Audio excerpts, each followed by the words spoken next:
Hey everyone and welcome to our channel today. We're going to learn how to stop being a nice guy, so let's get started. In recent years, the nice guy has become a common male archetype. These single men feel ignored by the female population because, in their own words, they've never been given the chance they believe they deserve. However, since nice guys aren't like the jerks and cheaters of the world, they argue that they deserve a chance. Perhaps your friend is a good person. You may have dated a nice guy, or you may have adopted this toxic thinking, but you don't comprehend what you're doing wrong. The cornerstone of a good guy's mindset is an innocent mistake.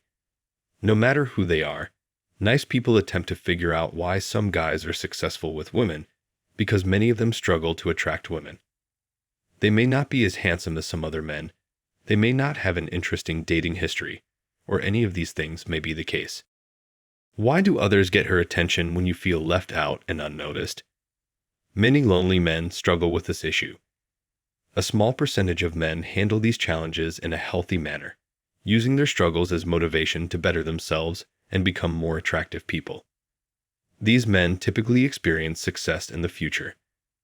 However, a larger percentage adopt a toxic way of thinking and adopt the self-centered mindset that we refer to as nice guy syndrome.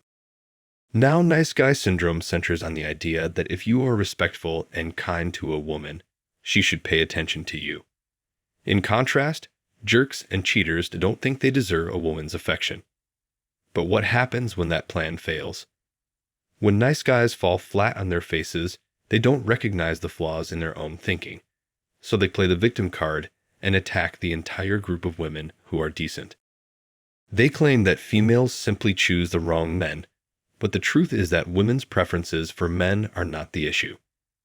Your thinking is the issue, so let's dissect this poisonous mindset into smaller parts. Every decent guy struggles with expectations as their main problem. Nice guys have unrealistic expectations when it comes to dating. They view it as an exchange of goods, similar to cause and effect. For instance, if a nice guy behaves nicely, they feel that their excellent manners should be rewarded. This is true in many facets of your social life today. There are aspects of social interaction. When someone gives you a gift, you say thank you. When someone says hello, you respond.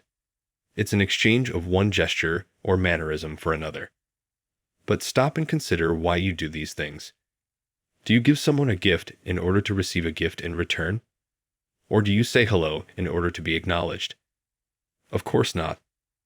But nice guys do this because they believe that by being kind, they will be shown kindness in return. Since lovely guys have such high expectations, they frequently feel irritated, insecure, and dissatisfied, so they search for someone to blame. Okay. A lovely guy goes on a date with a girl, opens the door for her, pays for dinner, is considerate of her space, and doesn't move too rapidly.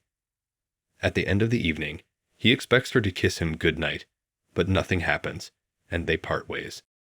So what went wrong in the mind of a nice guy? She has poor taste in men.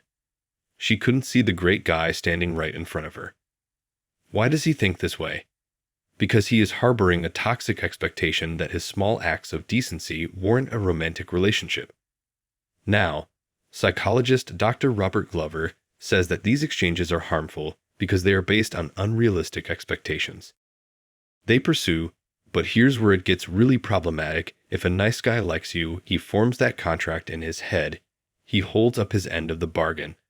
But he never tells you that you're a part of it. He never gives you a choice. That nice guy expects you to satisfy his needs and return every favor, whether you realize it or not. These unspoken contracts take a variety of shapes and sizes.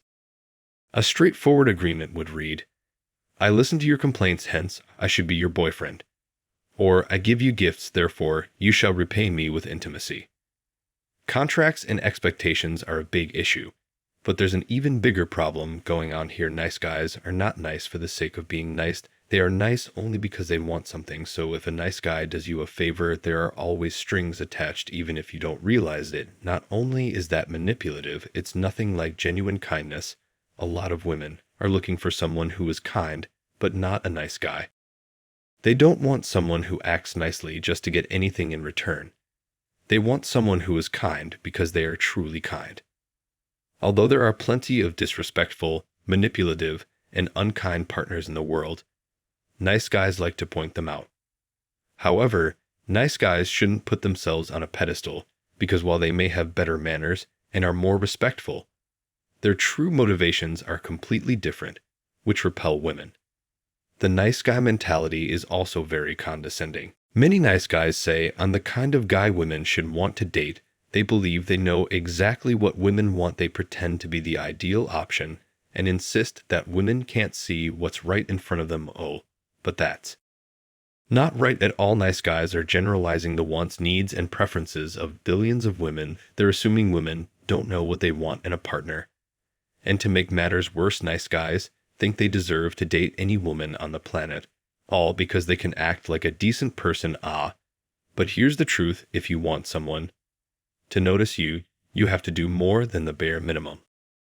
You have to be attractive to them as an individual. Confidence, for example, is an area where nice guys struggle. Good guys, as opposed to nice guys, have the confidence to be themselves, and that confidence is attractive to potential partners. Nice guys, on the other hand, try to be something that they're not. They put on a show to win women over.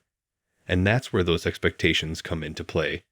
Because a nice guy is putting on a show, they expect a round of applause afterwards. But a good guy does not expect a reward for being themselves. They simply aim to be the best version of themselves they can be. If the other person likes them, great. If not, they move on, because most partnerships fall apart. Most people are wrong for each other. That's just the way dating goes. So how do you unravel the nice guy persona that's infected your dating life? Just because you've been a nice guy in the past, well, that doesn't mean you're a bad person. Not at all. You, like many men, may need to challenge your mindset. First, it's important to acknowledge this: you are not the only good guy in the world. Yeah, there are a lot of bad partners, but there are plenty of good partners too. You're not the only suitable option for any woman on the planet. You're not the only guy capable of making her happy. Second thing, challenge yourself to become a more confident and attractive person. Now, I'm not talking about just your physical appearance. It's true that exercise, grooming, and a better wardrobe can improve your chances, but physicality is just one aspect of attraction. Think about whether or not you make your crush laugh. Many women fall for guys with a great sense of humor, or maybe she's inspired by your ambition. Maybe she's interested in your intellectual passions. There are hundreds of reasons why one person may be attracted to another. Be someone who's worthy of her attention, someone who you're proud to be. Last, but not least, don't wait for your crush to give you a chance. If you want her attention, you need to go out and get it. Stop forming unspoken contracts. Instead, vocalize what you want. Naturally, your confidence and courage won't always pay off. You may be rejected. Your feelings may not be reciprocated. That's normal. Instead of accusing her of neglecting you, don't criticize yourself for being insufficient when a potential partnership fails. Instead, reflect on the experience and learn from it. Identify what worked and what didn't, and then try to do better next time. How do you stop being a nice guy? Remember that no one owes you anything, no matter how kind, good, or well-mannered you are, so be kind just for the sake of being kind. Also, be confident because you believe in yourself.